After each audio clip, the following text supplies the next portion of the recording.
દોસ્તો સ્વાગત છે તમારું મારી ચેનલમાં। તો આજે આપણે બનાવીશું સરસ મજાની એવી સોજીના લોટમાંથી બનતી કેક। તો કેક બનાવવા માટે આપણે 1 કપ જેટલો સોજી લીધો છે। 1 કપ જેટલું તેમાં દૂધ નાખી દઈશું। અડધો કપ જેટલી ખાંડ નાખી દઈશું। તેને સરસ રીતે એકદમ હલાવીને મિક્સ કરી લઈશું। પછી એક મિક્સર જાર લઈ તેની અંદર આપણે તેને નાખી દઈશું। તેની અંદર કસ્ટર્ડ પાવડર, મિલ્ક પાવડર, થોડું એવું તેલ એડ કરીને તેને એકદમ ક્રશ કરી લઈશું। તમે જોઈ શકો છો આપણે એકદમ ક્રશ કરી લીધું છે। એને બાઉલમાં કાઢી બેકિંગ સોડા, બેકિંગ પાવડર, થોડું મીઠું નાખી તેની અંદર થોડો લીંબુનો રસ નાખીને તે બધું હલાવીને મિક્સ કરી લઈશું। પછી આપણે તેની અંદર તૂટી ફૂટી એડ કરી લઈશું।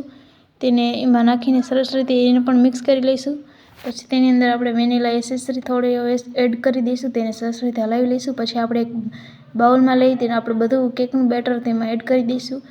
ઉપરથી પણ થોડી એવી તૂટી ફૂટી નાખી દઈશું। પછી તેને આપણે ઓવનમાં રાખી દઈશું। તમારી પાસે ઓવન ના હોય તો તમે ઘરે આપણે ઢોકળા જેમ બનાવી તેમ બનાવી શકો છો। તમે જોઈ શકો છો આપણી એકદમ સોફ્ટ અને એકદમ ખાવાની મજા આવે તેવી કેક બનીને તૈયાર થઈ ગઈ છે। જેવી બહાર મળે તેવી જ થઈ।